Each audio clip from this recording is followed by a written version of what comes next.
జనరల్గా diabetic patients ఏం తిన్నా టాబ్లెట్స్ ఏం ఎక్కువ వేసుకున్నా చాలా ప్రాబ్లమ్స్ ఫేస్ చేస్తూ ఉంటారు.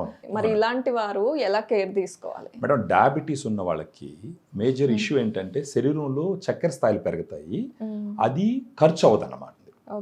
గ్లూకోజ్ లెవెల్ పెరిగింది అనుకోండి, ఆ గ్లూకోజ్ దేంట్లో పోతుంది? కణంలోకి వెళ్తుంది. కణం అంటే ఏంటి? మజిల్, కండరం, దాంట్లోకి పోతుంది, అది ఖర్చు అవుతుంది. సో గ్లూకోజ్ లెవెల్ తగ్గుతాయి. మీరన్నట్టు ఏంటంటే డయాబెటీస్ ఉన్న వాళ్ళకి over a period of time progressive muscle loss అంటారు. ఒక పక్క కండరం తగ్గుతూ వస్తుంది, మరొక పక్క ఏంటంటే వాళ్ళు తీసుకునేటటువంటి ఆహారంలో చాలా కాన్షియస్గా ఉంటారనమాట.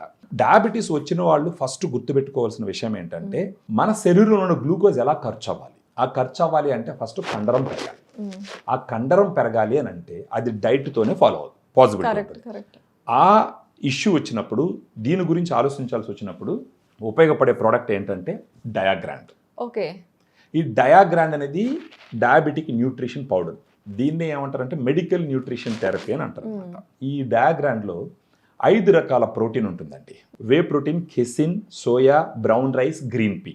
అంటే 5 రకాల ప్రోటీన్ ఎందుకు ఇవ్వడం జరిగిందంటే ఒక్కొక్క రకమైన ప్రోటీన్ నుంచి ఒక్కొక్క రకమైన అమైనో యాసిడ్ ప్రొఫైల్ ఉంటుంది. సో 5 రకాల ప్రోటీన్ నుంచి ఒక good amount of amino acid profile ఉంటుంది. ఆ good amount of amino acid profile వల్ల మజిల్ పెరుగుతుంది. మజిల్ పెరిగిందంటే శరీరంలో ఉన్న గ్లూకోజ్ ఖర్చు అవుతుంది. అలా ఖర్చు అయిందంటే ఆటోమేటిక్గా వీళ్ళు తీసుకోవాల్సిన టాబ్లెట్స్ డోసు కూడా తగ్గుతుంది, నంబర్ ఆఫ్ టాబ్లెట్స్ తగ్గుతాయి, రోజంతా ఎనర్జెటిక్గా ఉంటారు. వాళ్ళ అదృష్టం బాగుండి డాక్టర్ చెప్పిన సలహాలు పాటించి డయాగ్రాండ్ లాంటి పౌడర్ తీసుకుంటూ పోతే వాళ్ళు నార్మల్ అయ్యే అవకాశాలు కూడా చాలా ఎక్కువ ఉంటాయి.